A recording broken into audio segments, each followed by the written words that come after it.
Bukan jadi support.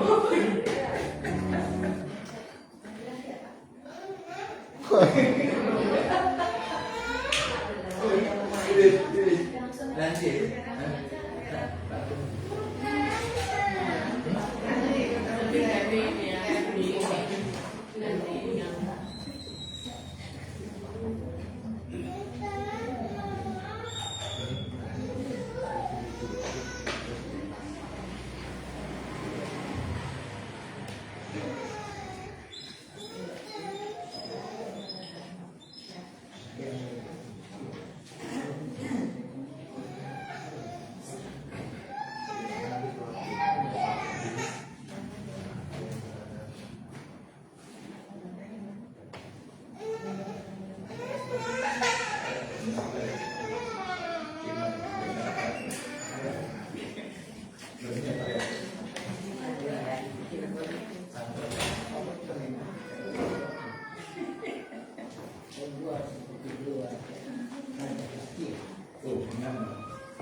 Shalom.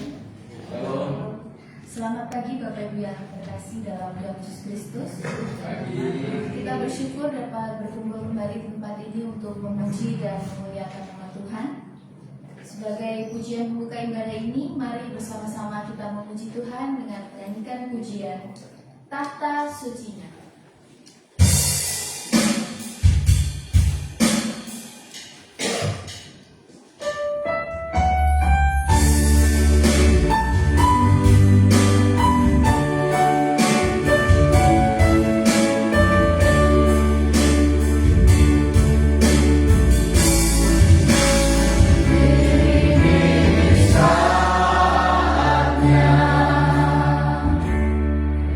Berdiri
Terima kasih ya Tuhan, karena begitu besar kasih-Mu, Engkau mau mengorbankan diri untuk menebus segala dosa kami, bukan karena satu pun perbuatan baik kami, tapi karena hanya kasih-Mu yang begitu besar.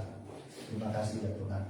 Dan pada pagi hari ini Tuhan juga sudah berbaik hati untuk membawa kami bersama-sama untuk dapat beribadah. Tuhan, kami hendak menyerahkan anak-anak-Mu yang mengambil bagian dalam pelayanan. Tuhan mohon berkati. Dan terlebih juga untuk nanti hamba-Mu, Bapak Pendeta, yang akan memberikan khotbah. Tuhan pakai hamba-Mu, Tuhan berikan hikmat untuk hamba-Mu, sehingga semua yang disampaikan menjadi berkat untuk kami semua. Dan juga kami jemaat-Mu, Tuhan perlengkapi kemampuan, kemauan untuk belajar, serta memperbaiki diri melalui firman-Mu. Ya Tuhan, kami juga berdoa untuk jemaat-Mu yang mengikuti ibadah secara online. Tuhan memberkati segala fasilitas yang digunakan supaya dapat beribadah juga dengan hikmat. Ya Tuhan, kami berdoa untuk jemaat-Mu yang mungkin masih dalam persiapan dan perjalanan. Tuhan memberkati untuk sampai di tempat ini untuk dapat beribadah juga. Ya Tuhan, kami serahkan kepada kami di dalam nama Tuhan kami Yesus Kristus, Juru Selamat kami yang hidup. Haleluya. Amin.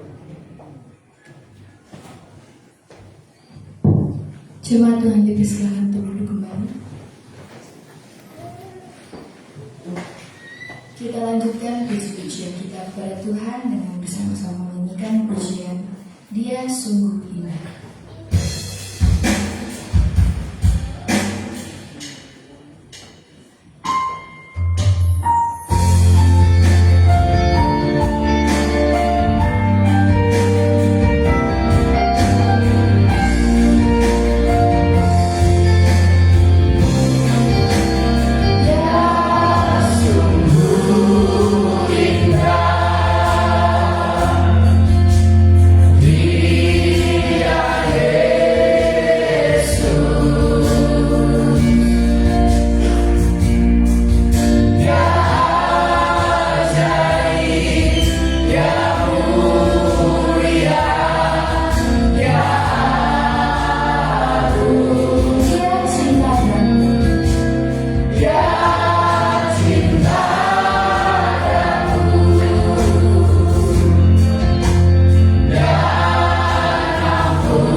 kasih, dipersilakan untuk kembali bangkit berdiri.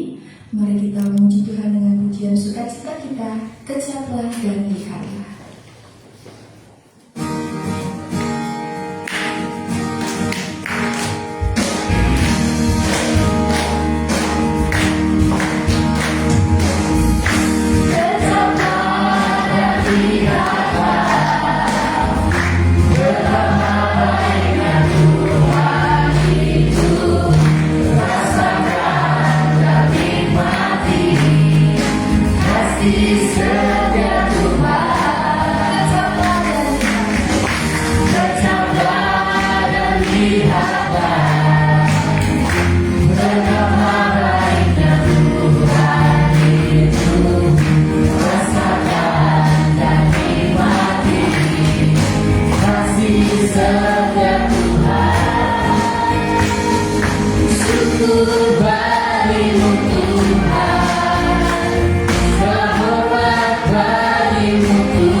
Masih dalam keadaan berdiri, tiba saatnya bagi kita untuk mempersiapkan hati dan pikiran mendengarkan kebenaran firman Tuhan.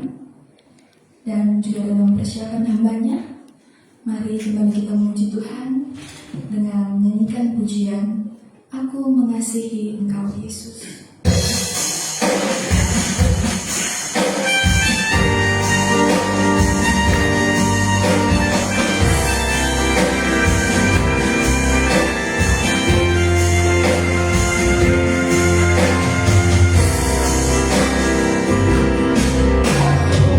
Aku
percaya Engkau senantiasa bersama kami. Dan ketika firman-Mu disampaikan, Roh Kudus akan bekerja untuk mengurapi kami, supaya kami memperoleh pengertian, bahkan kekuatan untuk kami melakukan firman-Mu dalam hidup kami. Biarlah kami mempermuliakan Engkau dengan ketekunan kami, merenungkan, mempelajari kebenaran firman-Mu. Di dalam nama Tuhan Yesus Kristus kami berdoa. Amin. Silakan duduk kembali, Bapak Ibu Saudara sekalian.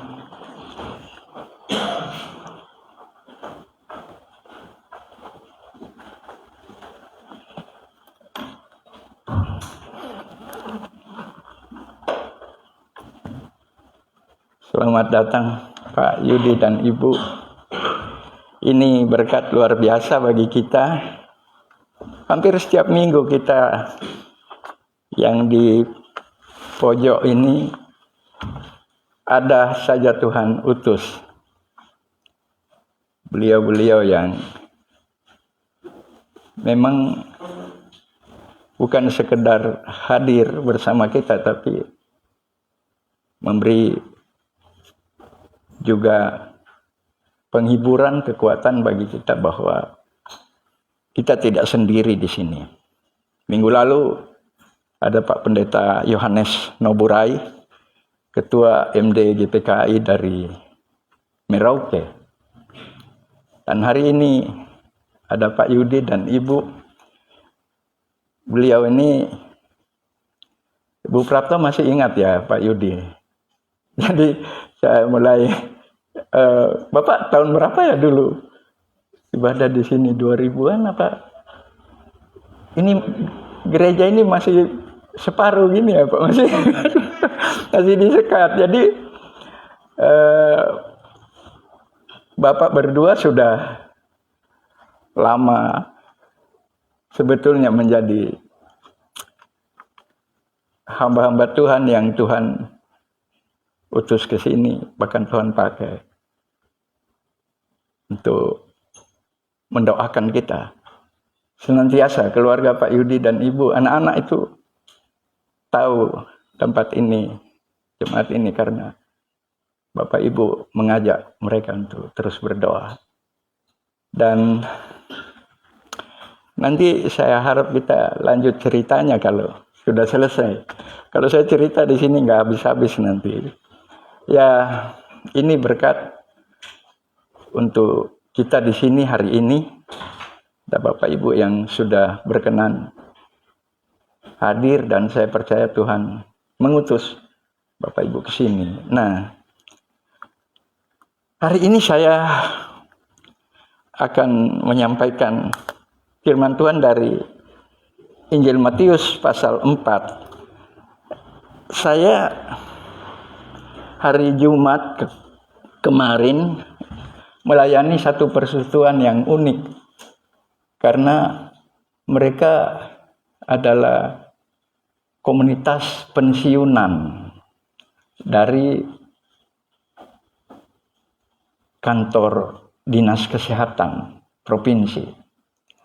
Nah, dulu istri saya di situ, jadi karena sudah mau 2 tahun ini pensiun, sudah bukan ibadah di kantor tapi pensiunan, jadi di rumah anggota. Dan saya, karena kalau hari Minggu begini kan bapak kita orang tua sedikit, anak muda yang banyak. Nah kemarin, wah ini sudah 60-an gitu, jadi agak unik. Saya ada di situ dan saya bilang, saya merasa sesuatu yang baru. Karena orang tua semua dan dengan semangat mengikuti ibadah itu sebulan sekali ya Mas. Sebulan sekali ya di kami. Saya baru pertama kali ikut kemarin karena beliau ajak saya. Saya bilang, saya nanti jadi asing di situ kan semua pensiunan pegawai negeri. Kalau saya pegawai apa? Saya bilang kalau istri saya pegawai negeri, saya pegawai surgawi. Jadi pegawai surgawi. Ya, ada satu yang menginspirasi saya untuk memilih teks ini. Satu bapak, beliau setelah saya khotbah, mereka minta diskusi. Wah, ini kultur asrama Pak Yudi ini diulang di situ. Dan menarik ini karena orang-orang tua. Lalu bapak ini emosional sekali. Soalnya temannya Pak Listen itu. Bapak siapa? Aritona. Ya. Jadi beliau sampai kepalkan. Saya percaya kalau setan itu ada. Dalam hati. Tidak ada sebab kok tiba-tiba ada. Terus Bapak pertanyaannya apa? Soalnya banyak orang nggak percaya. Ya nggak usah ikut mereka kan. Saya bilang Alkitab memang ngomong itu. Bahkan Kejadian 3 itu Adam dan Hawa jatuh itu karena iblis. Jadi kalau kita bilang tidak ada ya bagaimana? Begitu. Lalu dia ternyata pertanyaannya cuma begini. Saya begini Pak. Saya mau kalau saya mau mati, Tuhan kasih tanda. Biar saya siap. Saya dalam hati ya semua mau begitu. Saya bilang Bapak masih kurang. Kakak saya yang di Nabire tidak mau mati. Dia berdoa supaya Tuhan angkat. Kayak Elia gitu. Saya bilang saya melayani sudah 41 tahun ini. Tidak punya iman sebesar itu. Tapi kakak saya bilang enggak. Saya tidak akan mati. Pasti Tuhan angkat. Saya orang ketiga yang Tuhan angkat. Henok, Elia, baru Foni Kailas. Jadi ada itu. Ya saya senang punya kakak yang imannya lebih besar gitu. Nah, karena diskusi itu saya mengingat bagaimana Tuhan Yesus dicobai iblis. Mari kita baca Matius 4 ayat 3. Matius pasal 4 ayat 3.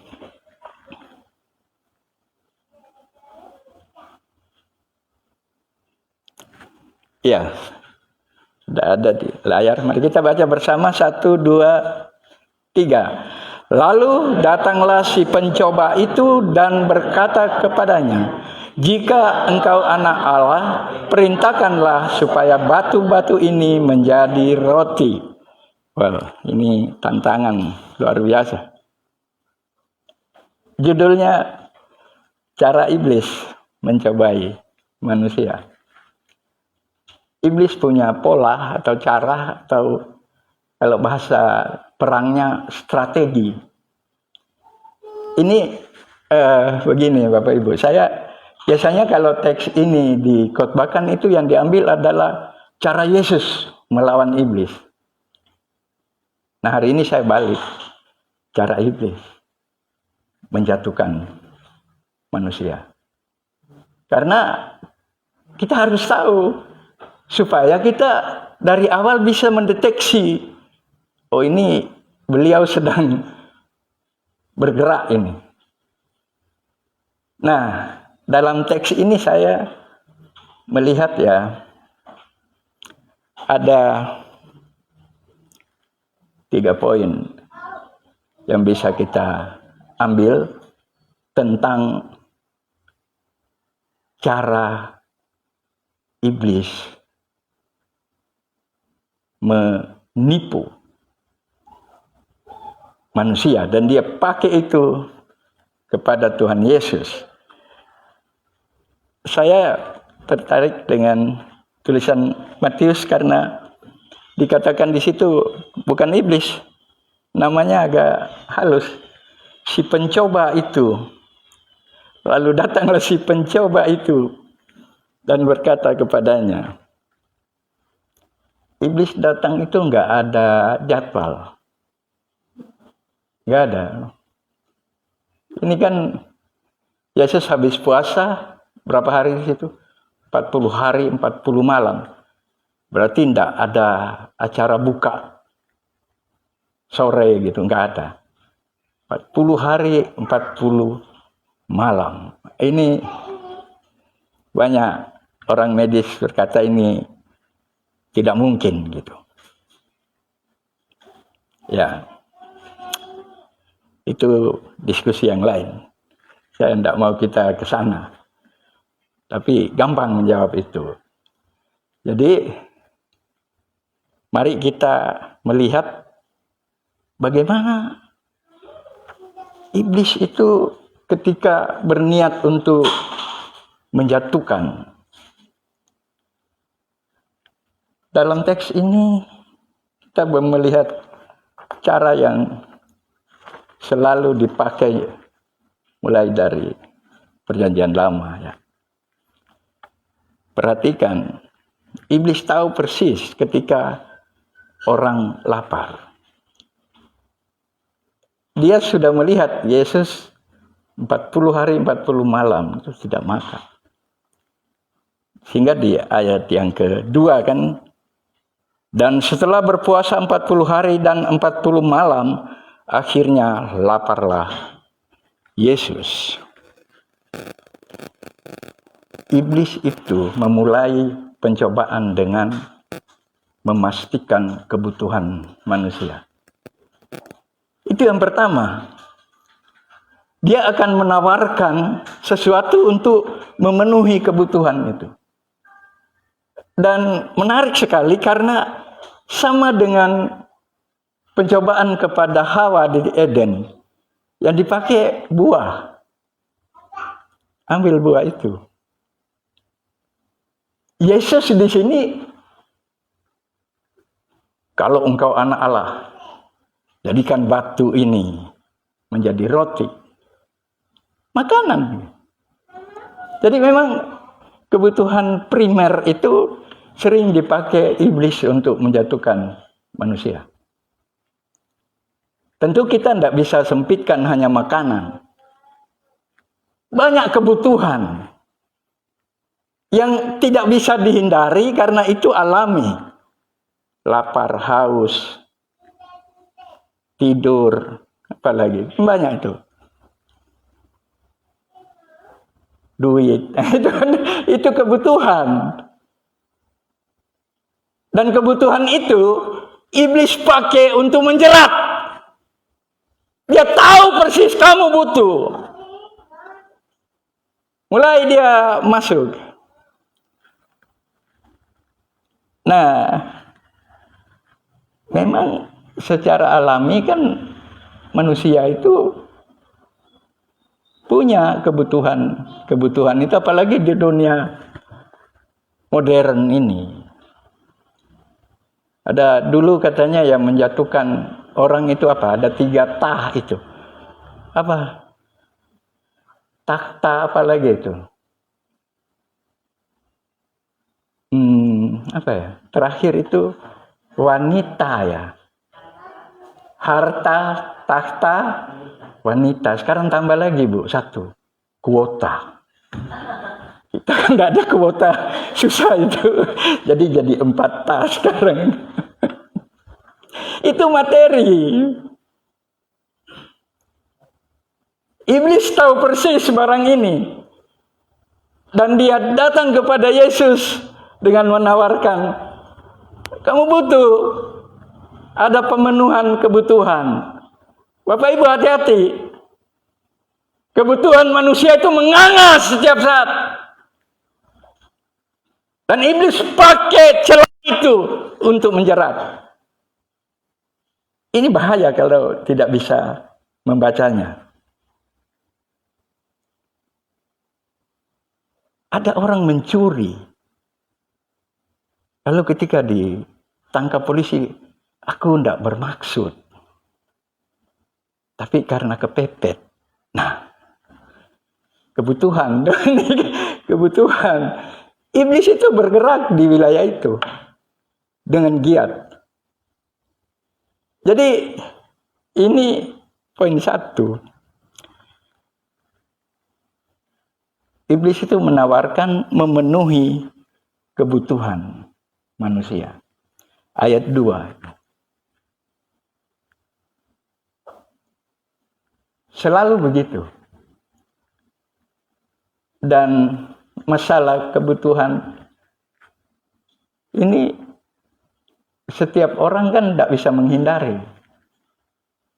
Apalagi kalau lapar. Gak bisa lapar terus berdoa saja. Ya makan, karena itu pemenuhannya. Dan iblis mengerjakan itu. Makan. Jadi sekarang ini saya kira kita harus bisa mendeteksi situasi. Karena kalau kebutuhan itu sendiri bukan dosa, itu netral, itu natural, alami. Tapi cara memenuhinya itu. Kita beriman atau kita percaya bisikan si jahat. Itu pilihan. Ya, saya kira kita punya pergumulan masing-masing. Tapi pesan dalam teks ini adalah kita harus punya kepekaan. Jangan dengar, jangan silau, jangan terseret oleh cara jahat seperti ini. Tawaran-tawaran itu banyak. Saya tadi baru cerita dengan Papi, karena waktu kami berangkat ke Papua itu naik kapal, terus naik kapal kami ke Papua itu, Pak. Berapa hari sampai Manokwari, Mas? Dari Surabaya, 5 hari. 5 hari, Bu. Anak-anak saya bilang, Pak, buat telepon dong. Papa kan temannya banyak. Saya bilang, enggak. Kalau saya telepon, beliau-beliau pasti batalkan tiket kapal yang sudah dibeli ini. Saya bilang sudah lama enggak naik kapal, jadi pingin. Itu kan apa namanya, kayak gagah-gagahan gitu. Enggak, saya sering kita itu pemenuhan kebutuhan kita itu ada apa ya, kayak sesuatu yang mudah gitu. Enggak perlu itu. Kalau kita masih bisa beriman, kita percaya Tuhan memelihara kita.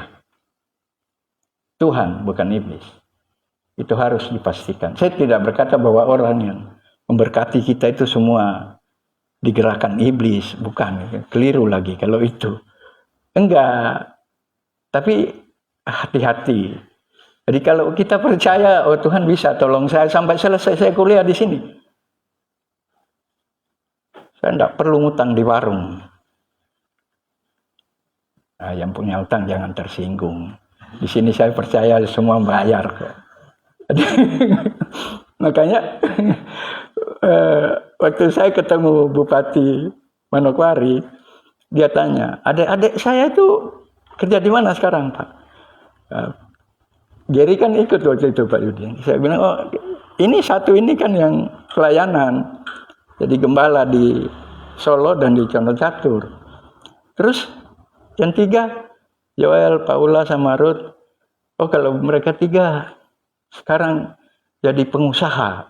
Pengusaha apa, Pak? Jualan, dia bilang. Jualan, iya jualan apa? Jualan makanan. Wah, dia itu, Pak, saya dukung itu. Saya suka itu. Itu usaha yang sangat cerah prospeknya. Saya tanya, kenapa Pak Bupati? Karena setiap orang itu sehari makan 3 kali. Wah,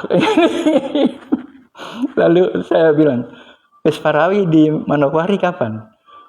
Juli, bulan Juli. Wah, rame ya Pak Bupati? Rame. Lah ini adikmu yang kecil itu, si Ruth, pesan ke saya. Padahal enggak pesan, dia pesan. Bilang Pak Bupati, kalau saya mau jualan di Pesparawi boleh enggak? Jualan makanan. Dia, betul Pak. Kapan mau ke sini? Biar saya siapkan di sini. Tadi malam kami baru cerita. Ayo mau jualan ke Manokwari gitu. Masalah makanan kembali lagi. Kalau bukan Tuhan yang suruh, jangan ya. Ya, tak boleh. Jadi kecuali memang Tuhan utus. Kan gara-gara makanan kita jatuh ke dalam dosa. Ini penting. Ya, kita bersyukur di sini karena dari dulu gereja kecil ini kalau habis ibadah ya minimal air putih lah ada. Karena kalau di sini pasti berkat dari Tuhan. Pasti hasil doa kita semua. Walaupun makanannya cuma alumni Bangun Rejo yang di Manado itu waktu kami ke sana tahun 2024 habis ibadah di hotel. Lalu saya bilang, ini kok enggak ada apa-apa. Mereka bilang, iya kalau di Bangun Rejo ini minimal mie kuah, ada Indomie gitu. Saya bilang, iya, itu kultur. Jemaat mula-mula juga begitu. Jadi, itu bukan sesuatu yang menajiskan gereja. Bukan. Kita memang harus makan. Tapi jangan makanan yang ditawarkan si pencoba tadi. Kalau orang, saudara kita sebelah bilang, harus yang halal. Yang halal berarti Mas Karan salah itu. Dia jual makanan haram di sini. Bukan itu. Halal itu sebetulnya bukan. Halal itu kan masalah bagaimana memperoleh itu. Memperolehnya dengan kerja yang benar. Halal itu semua. Gak ada yang salah. Amsal bilang lebih baik sepiring nasi dengan garam, tapi di dalam persekutuan. Daripada pesta dengan daging besar-besar, tapi di luar kebenaran. Jadi, hal pertama yang Tuhan pakai itu kebutuhan. Hati-hati dengan kebutuhan kita. Kita percaya Tuhan menjaga dan memelihara kita untuk memenuhi kebutuhan kita. Bukan tawaran dari iblis. Poin kedua, ayat 3 ya. Iblis itu menawarkan sesuatu memakai jalan pintas. Ayat 3, lalu datanglah si pencoba. Tadi ayat 2, ini ayat 3 ya. Yang kita baca tadi. Lalu datanglah si pencoba itu dan berkata kepadanya, jika engkau anak Allah, perintahkanlah supaya batu-batu ini menjadi roti. Simple. Dan Bapak Ibu, ini sebetulnya sesuatu yang mudah. Jadi jalan pintas. Iblis itu menawarkan sesuatu yang bukan sulit, tapi mudah. Mengapa? Karena Yesus itu jangankan hanya roti untuk dia. Israel 2 juta manusia lebih. Waktu keluar dari Mesir di padang gurun, Tuhan berikan mereka makanan roti dari surga. Iblis tahu itu. Kalau hanya untuk diri Tuhan Yesus gampang. Memang betul. Tidak usah pakai batu itu. Tuhan begini aja roti langsung di tangannya kok. Bukan hal yang sulit. Jadi secara kedua adalah jalan yang pintas. Itu cara iblis. Kalau kita bisa mendeteksi itu dan kita tidak memilih itu, karena Tuhan itu bekerja melalui sebuah proses. Saya bukan tidak percaya mujizat, bukan. Saya percaya. Tapi mujizat itu juga ada prosesnya. Ada konteksnya. Tapi yang normal itu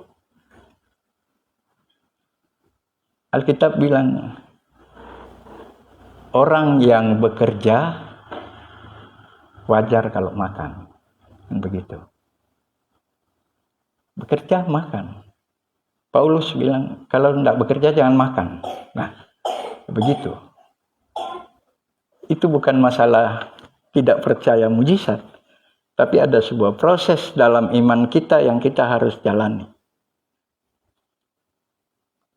Apa yang Tuhan beri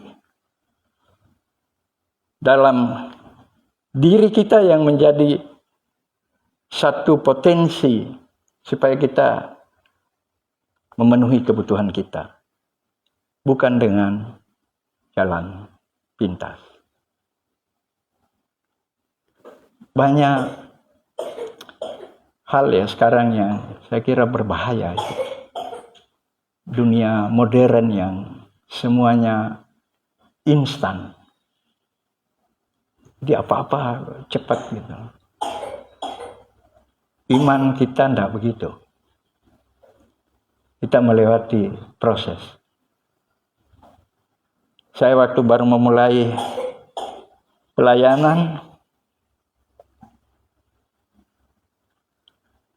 banyak hal membingungkan. Bingung. Karena tiba-tiba sesuatu yang kita pikirkan jelas, kok ketutup. Nah, pada persekutuan kemarin ada satu ibu yang bertanya itu ke saya. Dia tanya begini, Pak Pendeta tolong jelaskan kepada kami, bagaimana caranya ketika menghadapi jalan buntu.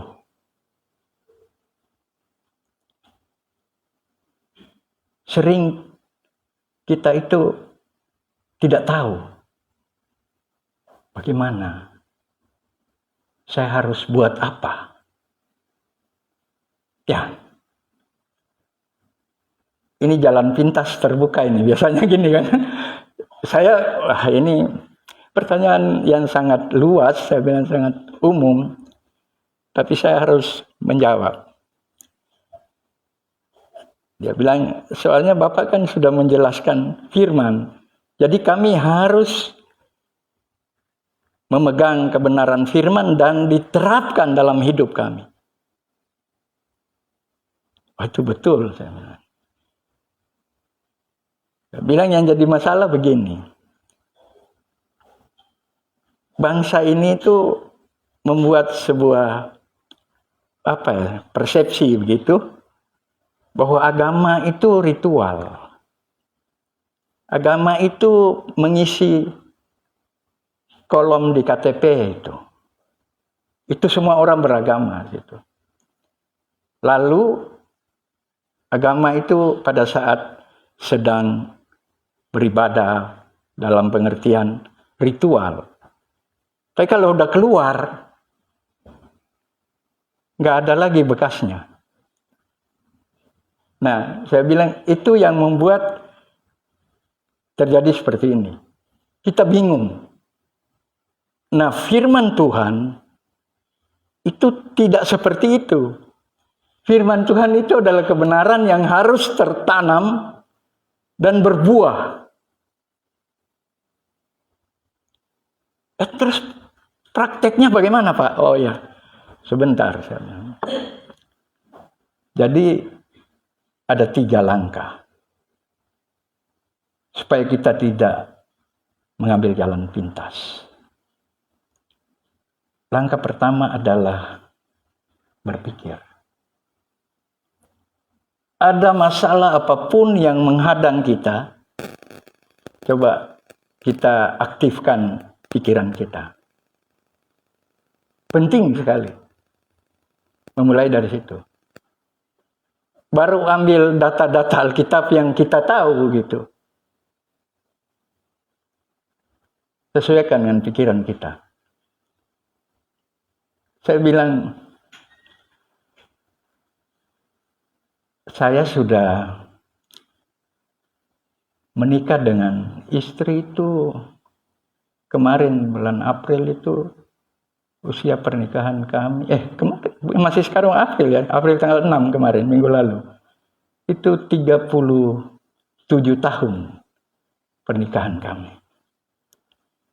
Tapi sampai sekarang, saya itu kalau, ya saya sampai bilang, apa ibu-ibu begitu ya? Nanti saya tanya Bu Yudi ini. Kalau ada barang pecah, keran patah, atau sudah dol gitu, itu kalau udah, ini apa lagi ini? Siapa ini? Saya kalau lihat begitu, ya si pelaku kan tidak ada. Yang ada saya. Saya bilang lah, kita dua semua tidak tahu. Kita baru datang ini. Tidak mengerti. Ini saya tidak suka begini nih. Saya biasanya dekati, Bu, sayangku, cintaku, jangan dulu. Iyalah, masa cuma pacaran aja gombal gitu. Nikah makin lama itu harus semakin hangat gitu ya Pak Yudi. Jadi saya begitu, Ibu, jangan dulu bicara. Kita pikirkan dulu. Keran patah itu Tuhan bisa ganti dengan keran emas gitu. Bisa kalau kita beriman dan Tuhan setujui gitu. Apa yang tidak bisa? Gunung aja bisa pindah kok. Bisa. Tapi kalau kita berdosa karena piring pecah, kan itu fatal.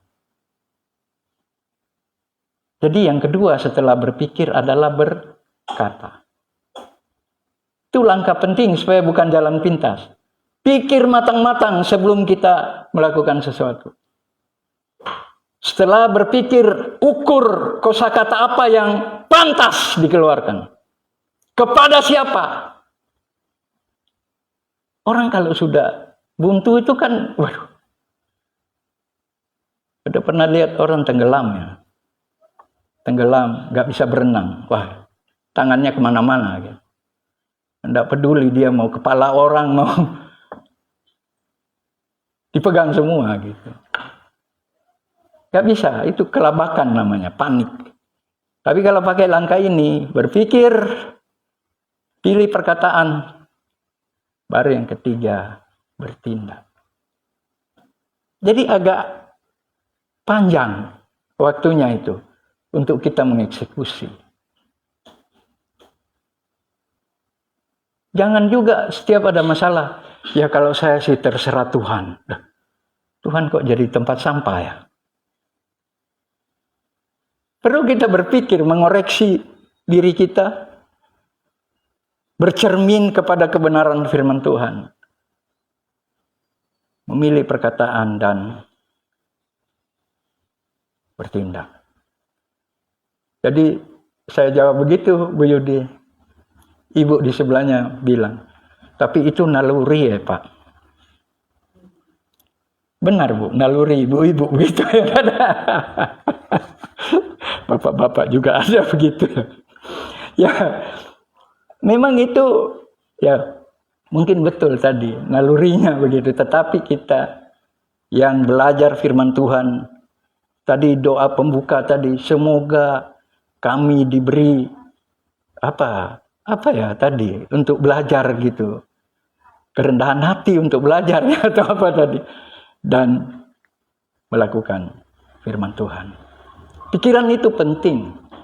Isi dengan kebenaran firman Tuhan. Nggak tahu, tanya. Seperti itu. Tidak ada orang tiba-tiba kok orang lagi lewat dihajar gitu. Nggak ada. Orang gila juga nggak begitu gitu. Kalau dia nggak diganggu gitu. Makanya 3 langkah ini penting. Supaya kita tidak terjebak di jalan pintas yang ditawarkan iblis. Itu yang kedua. Yang ketiga, ini yang sangat bahaya dan sekarang merajalela ini barang ini. Iblis itu pintar mengutip firman Tuhan. Ayat yang ke-6 ya. Lalu kemudian iblis membawanya, ayat 5, ke kota suci dan menempatkan dia di bubungan bait Allah. Lalu berkata kepadanya, jika engkau anak Allah, jatuhkanlah dirimu ke bawah, sebab ada tertulis mengenai engkau, ia akan memerintahkan malaikat-malaikatnya dan mereka akan menatang engkau di atas tangannya, supaya kakimu jangan terantuk kepada batu. Iblis jago kalau mengutip firman. Bapak Ibu kalau lihat di FB, apalagi di YouTube, saya sih tidak mengerti yang aplikasi-aplikasi yang lain yang banyak. Itu tawaran firman itu banyak. Banyak orang tidak mengerti muncul dari mana tiba-tiba menamakan diri apologet. Apologet. Dari mana munculnya? Yang penting bisa baca firman. Saya selalu teriakan dari sini, hati-hati dengan barang seperti itu. Karena iblis mengutip firman Tuhan. Mulai dari Adam di Taman Eden, Hawa di Taman Eden, dia sudah memakai firman. Dan di sini juga ketika Yesus berkata ada tertulis, dia lebih kencang. Sebab ada tertulis. Ini memang dia kutip ayat ini. Ayat 6 dari Mazmur 91 ayat 11-12. Benar-benar firman. Tapi dipakai untuk menjatuhkan orang. Ini bahaya. Dan sekarang ini, barang ini semakin banyak orang terjerat di situ. Saya berapa hari ini melihat perdebatan tentang Tritunggal. Ada satu pendeta dari tetangganya Pak Yudi sama Ibu. Pendeta Johnny Kilapong namanya. Beliau bilang, Allah itu satu. Baru mulai pakai istilah-istilah. Dia bantah itu tentang doktrin Tritunggal. Tidak ada itu. Wah, ini lagi ramai ini. Beberapa teolog mulai bunyi. Dan saya sangat setuju itu harus dibungkam. Karena itu salah. Nggak usah pakai data ayat yang kita harus buka Alkitab. Kita ingat pengakuan iman rasuli. Aku percaya kepada Allah Bapa. Aku percaya kepada Yesus Kristus. Dan aku percaya kepada Roh Kudus. 3. Jadi sekarang ini bahaya. Firman Tuhan dikutip, tapi itu sangat-sangat tidak bertanggung jawab. Alkitab ini bukan ayat per ayat loh. Alkitab ini namanya ajaran itu Alkitabiah. Kalau hanya satu ayat namanya Ayatiah. Alkitabiah. Kenapa saya tadi lari ke Kejadian? Karena supaya terkonfirmasi PLTD. Bapak Ibu perhatikan khotbah saya minggu lalu dari mana? Masih ada yang ingat tentang siapa ya? Raksasa yang besar itu. Goliat ya. Samuel ya. 1 Samuel 17 kalau nggak salah itu. Bapak Ibu kalau perhatikan saya khotbah setiap minggu itu pindah. Kalau minggu ini PB, minggu depan pasti PL. Habis PL saya pergi lagi ke PB. Kenapa? Karena saya tidak mau terjebak di satu teks yang sebetulnya ada banyak teks lain yang bisa melengkapi itu. Allah itu Tritunggal. Ketika dia kutip di Ulangan, Shema Israel itu, Allah yang esa. Orang Tritunggal itu percaya itu, bukan menolak itu. Allah itu satu, esa. Tapi bagaimana dengan ayat-ayat lain? Dibuang. Pada mulanya adalah firman, firman itu bersama-sama dengan Allah, dan firman itu adalah Allah. Firman itu telah menjadi manusia. Siapa itu? Yesus. Roh Kudus juga dari perjanjian lama sampai perjanjian baru. Ajaran Tritunggal itu jelas. Itu jelas. Datanya lengkap. Justru kalau orang tidak percaya ini, dia sudah menggunakan Alkitab seperti cara iblis. Mengutip satu ayat dan ayat lain, dia abaikan. Tak bisa. Iman kita itu holistik, komprehensif, bacanya dari Kejadian sampai Wahyu. Tidak boleh bertentangan. Makanya kita adalah satu keyakinan yang isinya doktrin. Doktrin keselamatan, doktrin kristologi, doktrin biblika, doktrin eskatologi. Penuh semua. Termasuk Tritunggal. Dan kita harus memahami itu. Supaya tidak dijebak oleh kutipan-kutipan cara iblis tadi. Ini bahaya. Ini firman. Iya. Tapi tidak lengkap, Pak. Pak Bambang Nursena, Bu Yesus masih ikut. Dulu saya suka beliau. Tapi ketika beliau bahas Tritunggal, agak ngini sedikit karena beliau bilang begini, Tritunggal itu bukan tentang berapa Allah, tapi tentang bagaimana Allah. Tritunggal itu apa? Angka atau apa? Angka. Jadi kalau dibilang bagaimana Allah, itu angka, Pak. Keliru.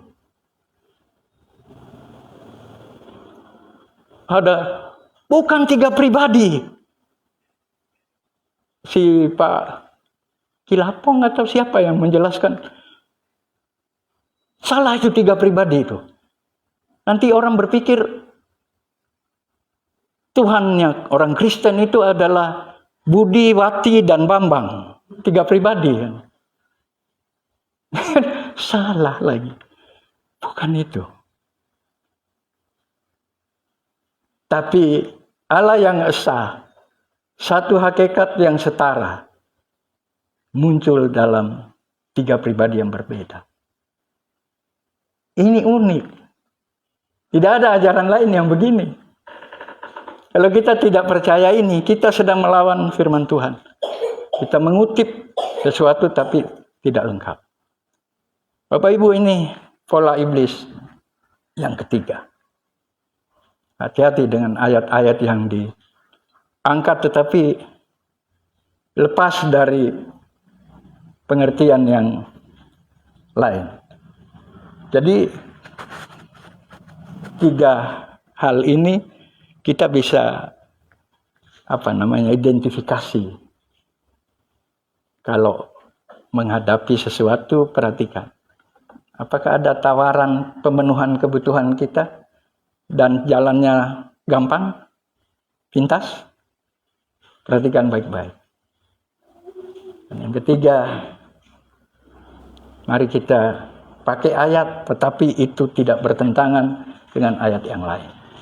Kita punya kesempatan untuk mempelajari, mendalami firman Tuhan. Saya percaya Bapak Ibu sekalian Roh Kudus menolong kita. Karena kita sudah merayakan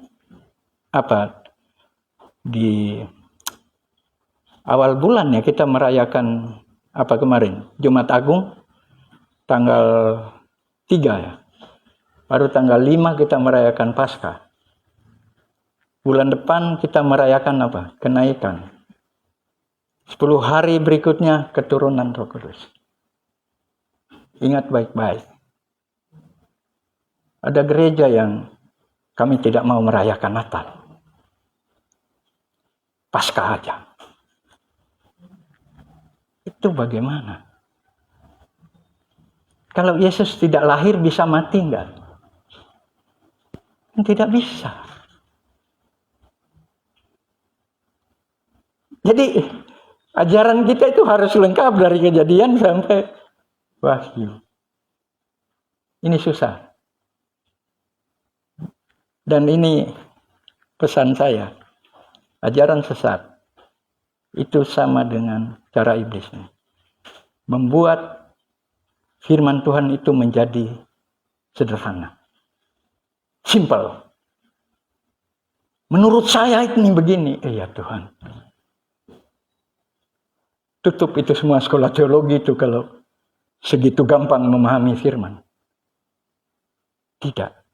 Ribuan tahun gereja berjalan, Israel berjalan, dan itu dipenuhi dengan kesulitan-kesulitan.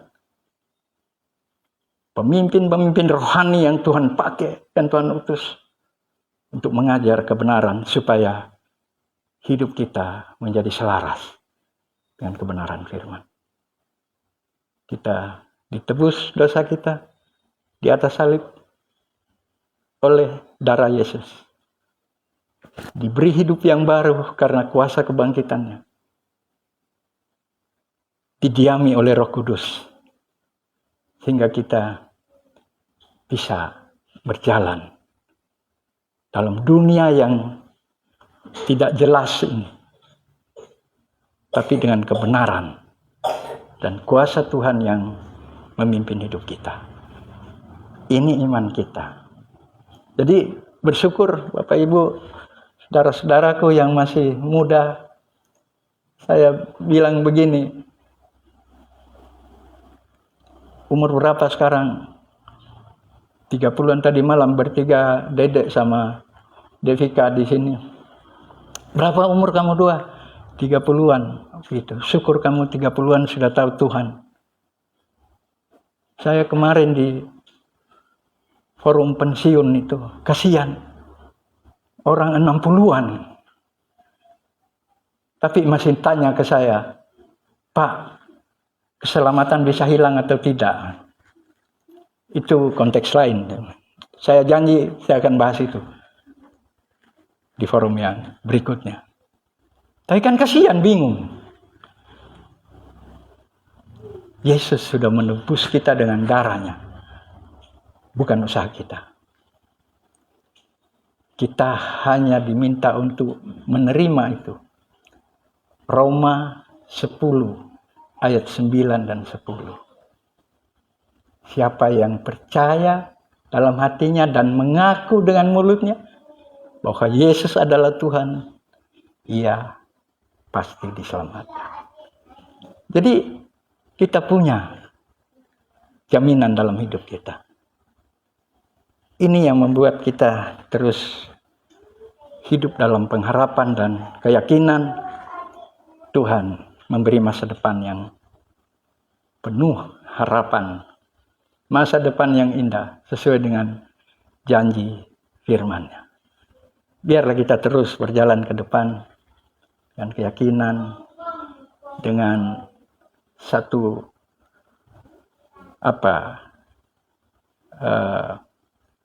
modal ya, bukan materi tadi, tetapi nilai rohani. Karena Tuhan di Matius 6:33 kan bilang begitu. Carilah dahulu kerajaan Allah dan kebenarannya, maka semuanya akan ditambahkan kepadamu. Itu firman Tuhan. Dan saya percaya Tuhan menggenapi firman-Nya. Bagi kita semua,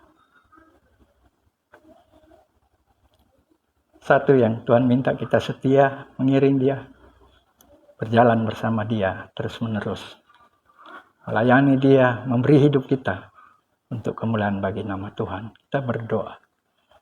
Tuhan, kami bersyukur untuk firman-Mu. Kami percaya Tuhan bahwa si pencoba itu belum dihukum dan masih ada di muka bumi ini, mengganggu, mencobai dan menjatuhkan manusia. Tapi kami bersyukur karena dari firman-Mu kami bisa belajar bagaimana kami mengetahui itu dan menyikapi itu. Bahwa hanya dengan kuasa darah Yesus kami diberi kemenangan. Biar kami terus berjalan ke depan dengan penuh iman. Bahkan kami tahu apa yang harus kami lakukan dari pikiran, perkataan, dan tindakan kami.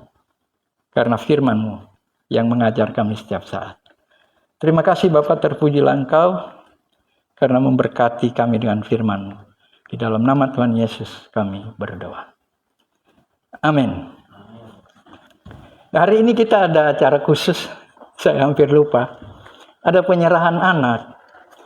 Karena gereja kita tidak membaptis anak kecil. Jadi ini sebetulnya ada 5. Tapi 3 tidak bisa siap hari ini karena kemarin ada pelayanan di Solo, orang tuanya, jadi hari ini ada 2. Jadi ada anak, ini namanya saya susah sini bacanya, Soterio Jeva Bidara Kailas. Jadi tolong ke depan Bapak Ibu dengan Pak Yudi udah bisik-bisik. Ini yang pertama. Dan yang kedua, anak bernama Christofelis Fibriel ya. Filoriel. Christofelis Filoriel Bidara Kailas. Dengan orang tua, yang pertama Ibu Desi Ika Safitri.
Terima kasih kepada Tuhan yang sudah melayani kita semua.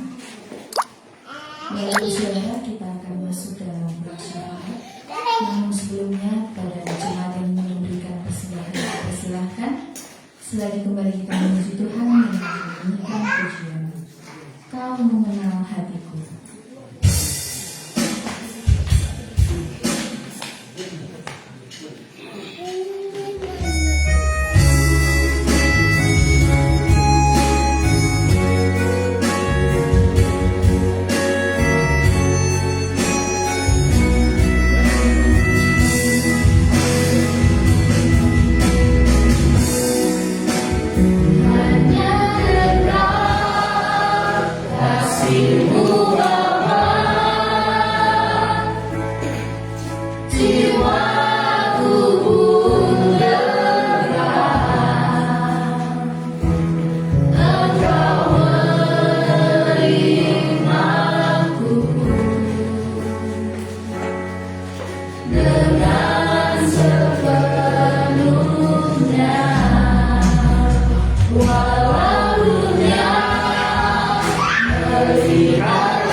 kepala kita berdoa.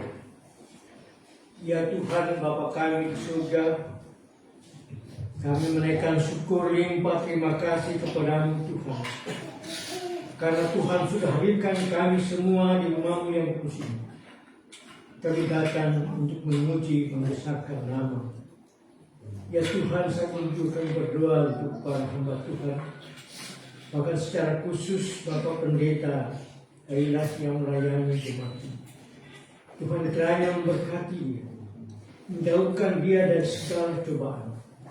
Dan Tuhan memberkati Ibu Pendeta dan seluruh anak-anak cucu yang mereka berikan di tempat ini. Biarlah Tuhan mereka selalu boleh bersama-sama dengan kami. Dan dalam tugas pelayanan Bapak Pendeta, biarlah itu semua terjadi karena Tuhan berkenan di dalam tugas pelayanan, menjauhkan dia dari segala cobaan dan sakit penyakit. Dan biarlah tugas pelayanan ini boleh berjalan dengan baik. Kami juga berdoa ya Tuhan untuk para pelayan Tuhan yang melayani di lembaga GPKI, baik yang melayani di Pulau Siau, melayani di Manado, melayani di Papua, bahkan melayani di Jogja ya Tuhan. Tuhan kiranya memberikan kekuatan kepada mereka semua dan kesehatan agar tugas pelayanan Tuhan dapat terlaksana seturut dengan kehendak-Mu. Ya Tuhan Bapa kami di surga, saat ini juga kami bersyukur karena di tengah-tengah jemaat dan persaudaraan, dua keluarga sudah membawa anak mereka untuk dipersembahkan. Biarlah Tuhan masa depan anak boleh bertumbuh dengan baik. Tuhan memberkati kedua keluarga di dalam tugas dan pelayanan mereka. Tuhan Bapa kami di surga, saat ini juga kami berdoa untuk jemaat-Mu yang hadir saat ini.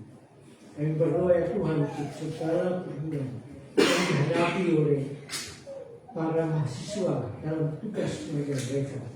Bahkan bagi jemaat yang saat ini masih berusaha untuk mencari pekerjaan, kiranya Tuhan campur tangan di dalam segala rencana dan usaha mereka. Kami berdoa ya Tuhan untuk saudara-saudara kami yang tidak hadir, mungkin berada dalam keadaan sakit. Tuhan kiranya menjamah mereka agar mereka boleh menjadi sehat dan boleh hadir untuk bersekutu dalam ibadah ini. Tuhan Bapa kami di surga, saat ini kami berdoa untuk pemerintah kami, baik yang berada di pusat pemerintahan sampai di pelosok. Tuhan kiranya memberkati orang-orang yang sudah bertugas melayani masyarakat, agar tugas pelayanan dalam pemerintahan itu semua terjadi karena Tuhan berkenan. Tuhan kiranya menjauhkan negara kami dari segala malapetaka, bahkan bencana. Tuhan Bapa kami di surga, saat ini juga kami berdoa untuk persembahan kami. Biarlah Tuhan memberkati persembahan, dan biar kiranya persembahan ini boleh berbau harum di hadapan hadirat dan boleh dibaik gunakan untuk penata layanan di jemaat kami. Inilah doa Tuhan yang kami panjatkan kepada dalam nama Tuhan kami Yesus Kristus, Juru Selamat dan Penebus dosa kami. Haleluya. Amin.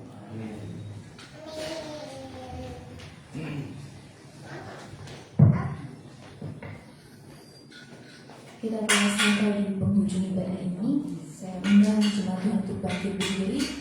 Mari kita menyanyikan pujian Terima Kasih Tuhan.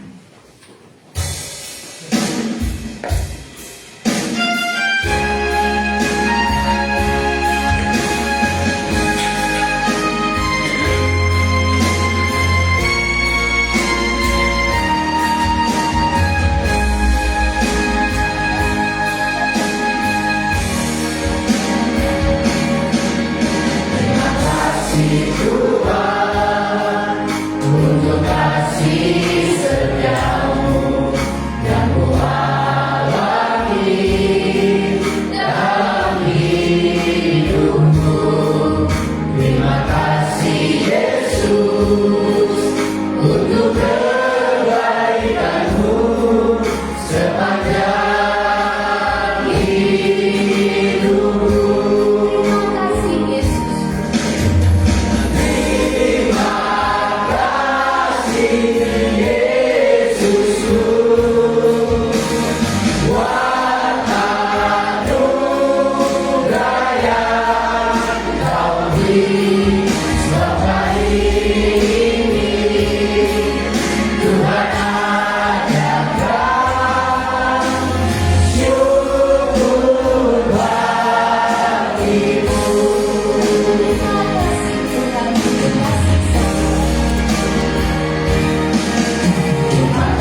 Kami bersyukur kepadamu ya Bapa karena segala kebaikan-Mu yang melimpah dalam hidup kami. Hari ini kami boleh beribadah bersama dan Tuhan mengutus kedua hamba-Mu, Pak Yudi dan Ibu, untuk boleh ada bersama-sama dengan kami, bersukacita bersama, menyembah Tuhan bersama-sama.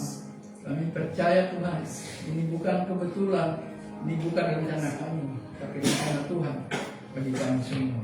Itu sebabnya kami di ujung ibadah ini menyerahkan hidup kami, bahkan terlebih kami juga meyakini berkat Tuhan yang tersedia untuk hidup kami ke depan. Bapak Ibu, terimalah berkat Tuhan. Kasih karunia dan damai sejahtera dari Allah Bapa kita, kasih setia dari Tuhan Yesus Kristus yang menjadi juru selamat kita, persekutuan, pembelaan, kekuatan, pertolongan dari Allah Roh Kudus menyertai kita sekalian hari ini sampai selama-lamanya. Terima kasih Yesus.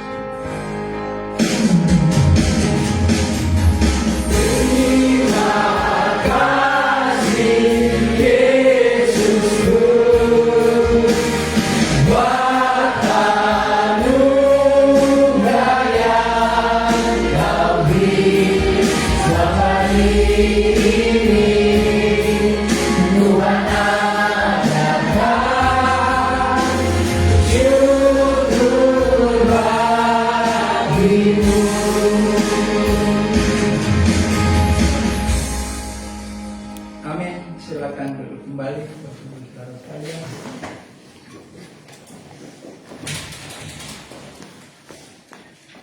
Ya, saya minta waktu sedikit, walaupun tadi sudah menyambut Ibu dan Ibu, tapi sekarang saya mau lagi menyampaikan itu. Terima kasih Bapak Ibu sudah berkenan waktu untuk kesini. Saya kemarin Pak Dion WA aduh masih saya WA Bapaknya, dan Bapak bilang masih di Jakarta. Jadi iya, ini jadi datang atau enggak. Dari tadi saya sudah bilang ke Ibu, Pak Yudi datang ini, cuma saya nggak tahu posisi di mana. Iya, jadi Bapak Ibu sekalian, anak-anak yang masih muda mungkin belum kenal beliau ini pejabat tinggi di Unima. Unima Pak Dion ya. Jadi dulu di sini tuh beliau-beliau yang sekarang sudah beliau di Fakultas Teknik ya, Yusrata. Jadi sebentar lagi beliau mungkin sudah mau rektor, karena sekarang sudah di jajaran waktu dekan satu ya. Jadi kalau kita mau ke Unsrat kan ada, kalau saya selalu kontak beliau. Ibu juga kalau kita tahu di sini ada di Papua ada Bank Papua, di Manado ada Bank Surut. Beliau adalah mantan salah satu direksi di Bank Surut. Jadi Ibu terima kasih sudah. Makanya saya mengenal keluarga ini, anak-anak. 2 putri sudah dokter sekarang ya Bapak. Yang nomor 1 sudah spesialis, yang nomor 2 lagi kos kayaknya kemarin. Kami diajak kemarin makan di apa namanya Pak? Cuantin. Kami pikir kami menunggu Ibu dan Bapak, ternyata beliau sudah di rumah makan, saya karena khotbah, HP saya matikan. Jadi nggak tahu kalau beliau sudah kontak saya terus. Tapi kan beliau tahu, tidak mungkin kalau saya sengaja, yang sudah lapar. Jadi ya tidak menyangka hari ini kita bisa ketemu, dan saya ingin si Bapak yang maju atau Ibu ke sini ada oleh-oleh, kami mau dengar. Mari Pak, karena Bapak dulu sama-sama kita di sini lama, ya Bapak. Ya. Saya sudah seperti keluarga sendiri dengan Bapak. Jadi, mari Bapak. Di sini, terus ada Bapak di atas kita. Di bawah ya, tidak ada saya. Oh tidak.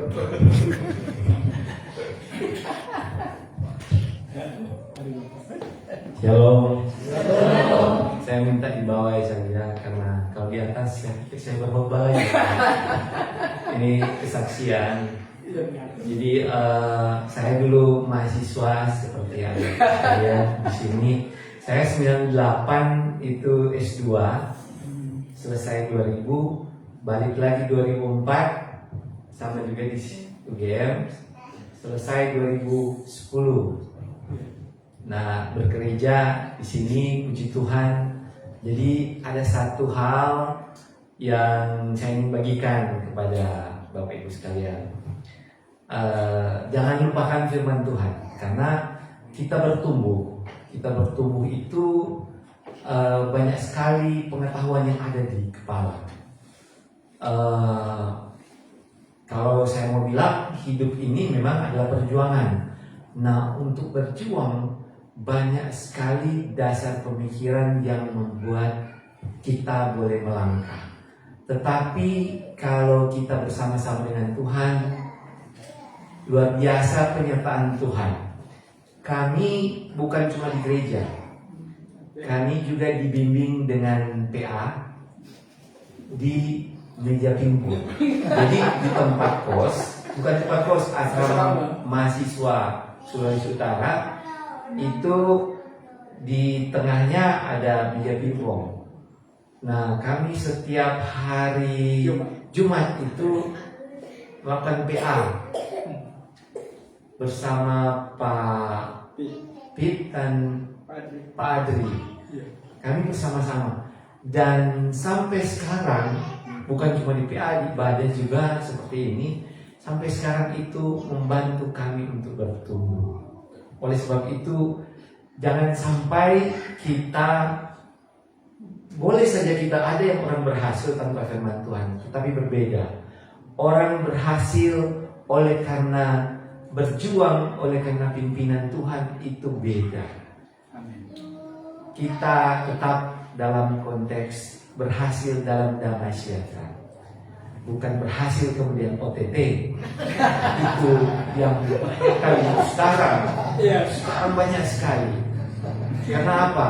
Ya itu di saat kebutuhan kita kalau banyak, di saat kebutuhan kita meningkat, nah di situ iblis tahu. Oh, luar biasa saya dapat berkat hari ini. Firman Tuhan itu jalan pintas. Jadi Tuhan, bukan cuma Tuhan yang tahu, ternyata iblis juga tahu kebutuhan kita. Makanya kita hati-hati, sehingga kalau saat ini semua kita ada dalam damai sejahtera, itu tuntutan utama sebetulnya kebutuhan kita. Tapi seringkali gagal karena kebutuhan daging lebih besar. Hati-hati ya.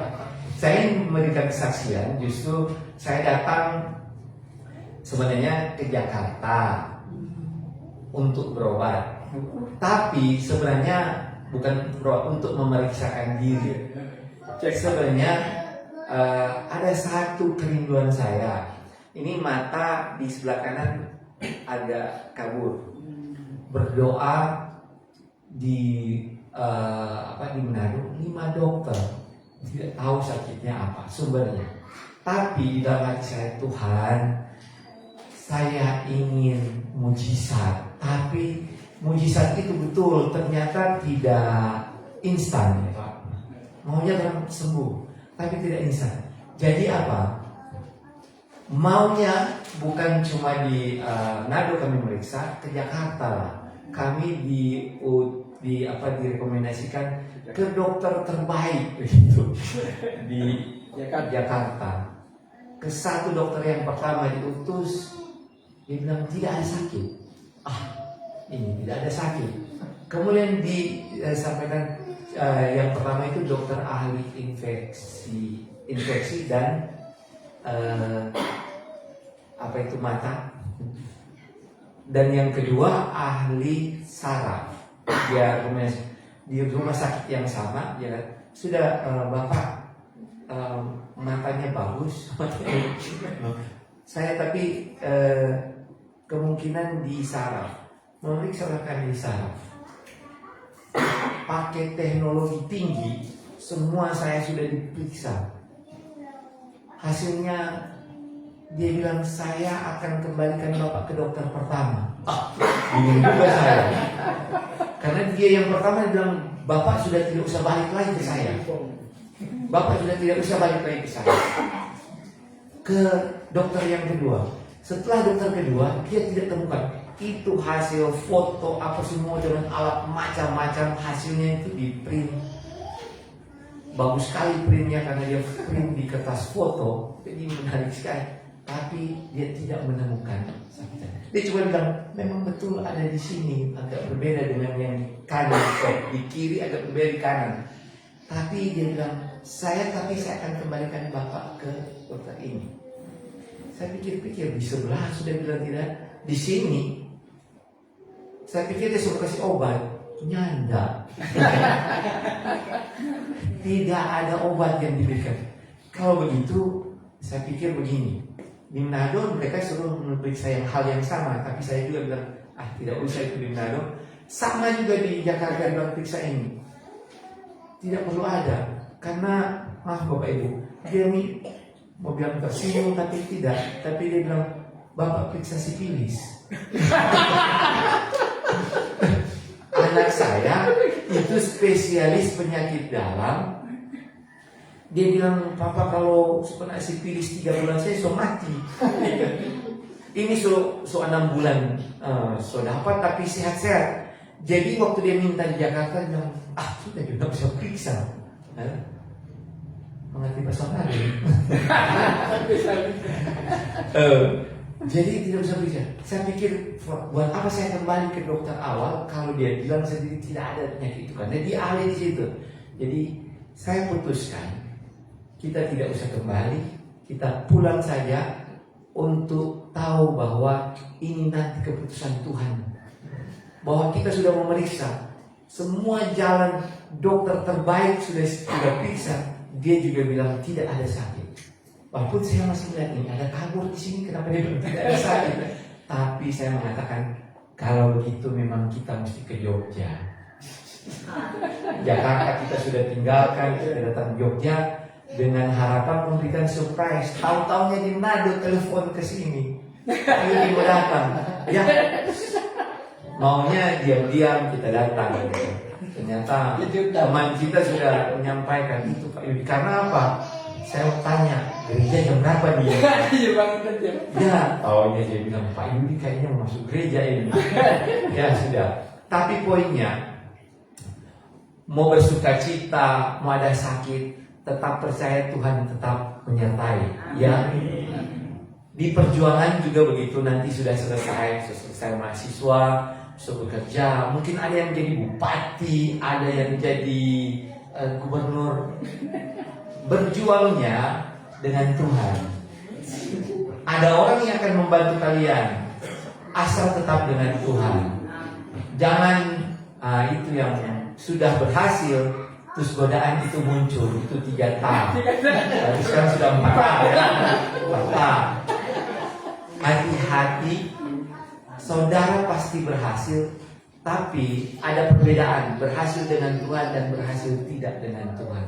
Itu damai sejahtera Allah terus akan menyertai kita semua. Puji Tuhan, saya sudah selesai untuk kesaksian. Istri saya menambahkan, silakan saya undang. Istri saya selama saya sekolah S3 kan sering datang ke Jogja. 2 kali bencana yang besar meletus gempa ada di Jogja. Jadi merasakan kebaikan di Jogja juga kan. Oke, silakan. Istri saya yang bersaksi. Shalom. Shalom. Tuhan. Memang kalau kami mau datang ke Jogja, selalu saya bilang ke saudara-saudara dan teman-teman di Manado, kami mau pulang kampung. Sebenarnya jujur, karena tadi sebenarnya saya malu dengar datang S2 2024 2024 2004 S3. 98 S2 sampai 2000. 2000. 2000 Baru 2004 balik S3 sampai 10. 2010. Sebenarnya itu kelamaan. Sebenarnya sebagai istri dan anak-anak di rumah, kami mau dendam dengan Jogja. Kenapa kelamaan untuk meluluskan suami dan ayah mereka ya?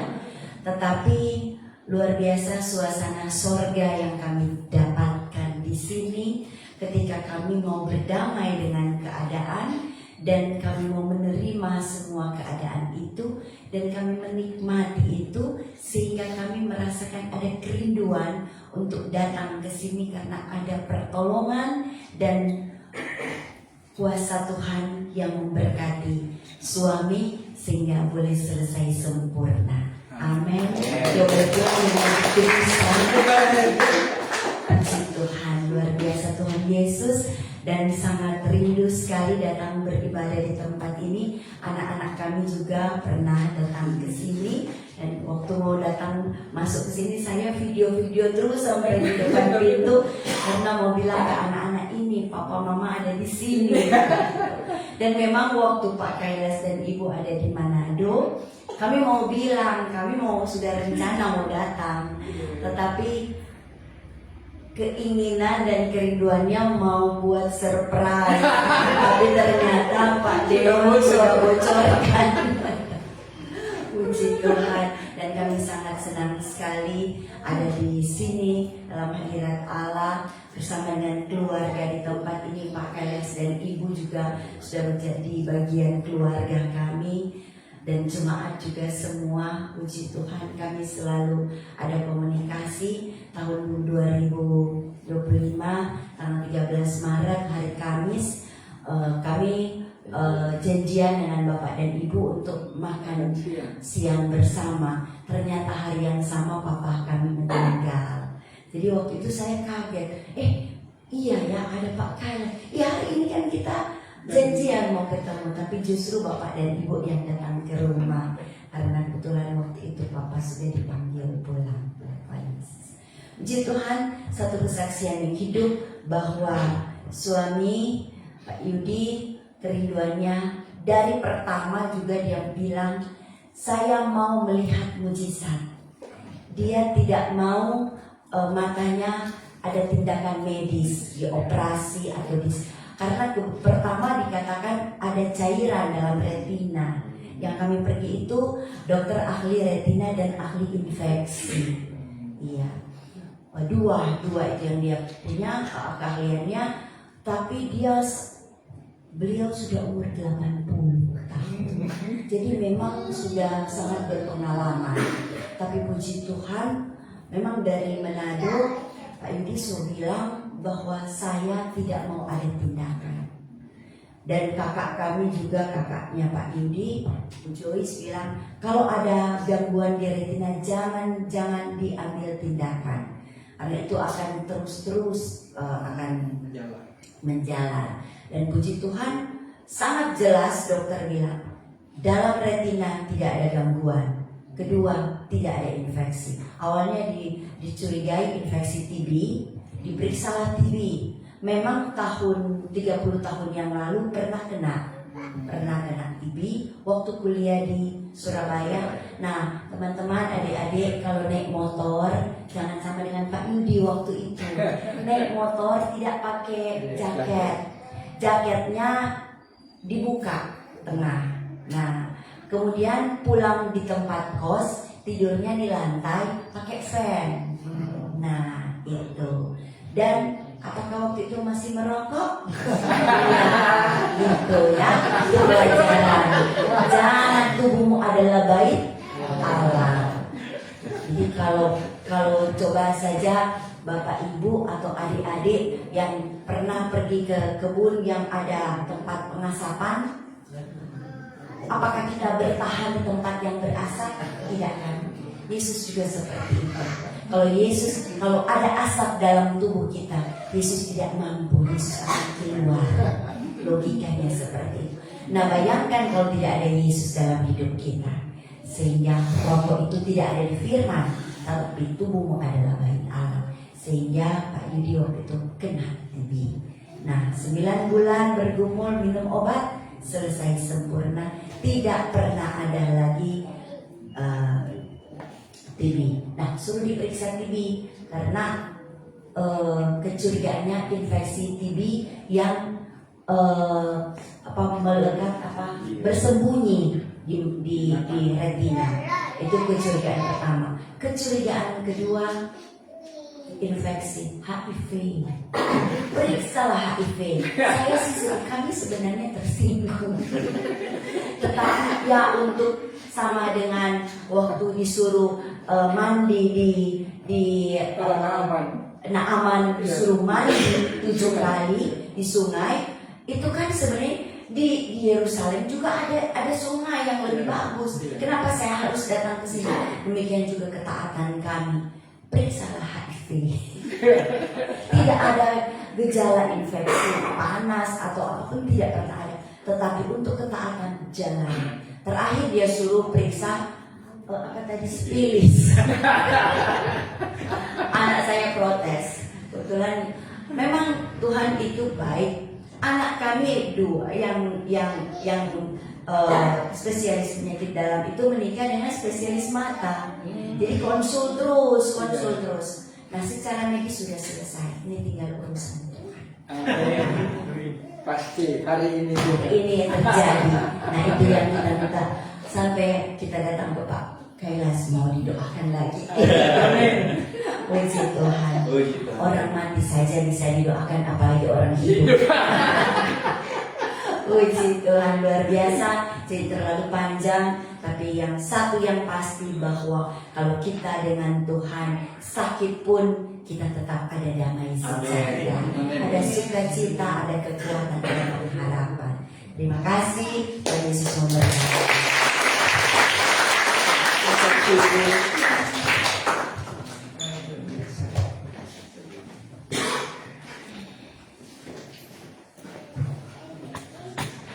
Iya, kita bersalaman dulu sama kalian. Kita ibu. Terima kasih.